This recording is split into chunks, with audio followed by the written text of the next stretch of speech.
Toda a riqueza do Brasil está em mãos de 15 pessoas. Escrito por Edgar Dias de Vasconcelos. Como o Brasil pode dar certo? 5 brasileiros têm um patrimônio maior que 100 milhões de brasileiros. 15 brasileiros têm patrimônio equivalente a 200 milhões de brasileiros. 179 milhões de brasileiros ganham menos de R$ 2.000. 60 milhões de brasileiros são tão pobres como são os miseráveis da Etiópia. Temos no Brasil mais de 80 milhões de coxinhas, significando que os coxinhas do Brasil são pobres, quase miseráveis. Foram bestializados por uma falsa análise do capitalismo neoliberal. Portanto, são imbecilizados.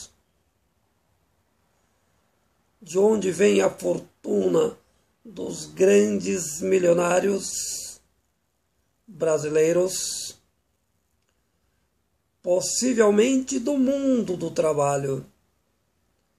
Engana-se quem pensar desse modo.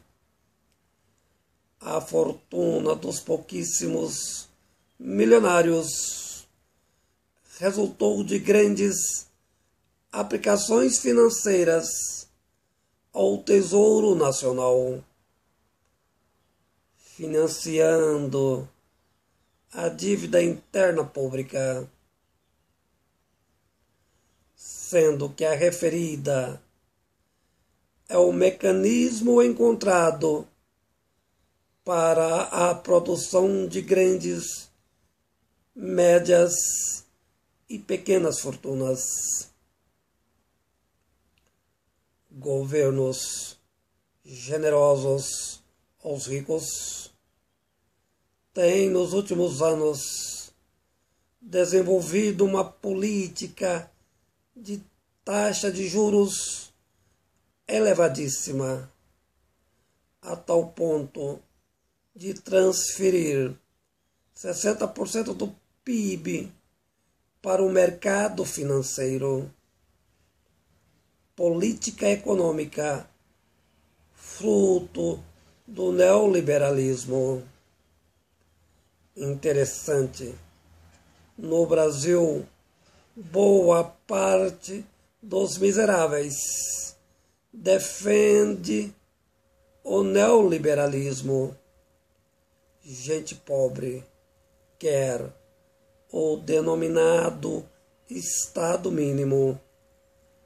Historicamente, a aplicação do Estado neoliberal, onde tal Estado foi efetivado, toda a riqueza do país é concentrada em mãos de poucas pessoas.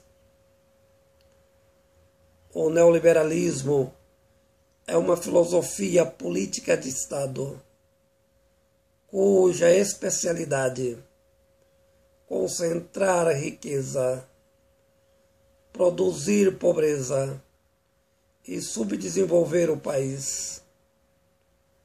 Logicamente que no Brasil existem 3 milhões de pessoas que vivem do mercado financeiro, a denominada classe média alta. Entre essa classe média está a classe política, que defende a política de juros elevados. Por meio da mesma, a riqueza do Brasil é transferida para poucas pessoas. Portanto, também beneficiando os 3 milhões de brasileiros. Tal política é possível apenas pelo neoliberalismo. O povo pobre também quer o Estado mínimo, motivo pelo qual não existe esperança para a nação. O grande problema do Brasil é uma população essencialmente ignorante em todos os aspectos civilizatórios. Escrito por Edjar Dias de Vasconcelos.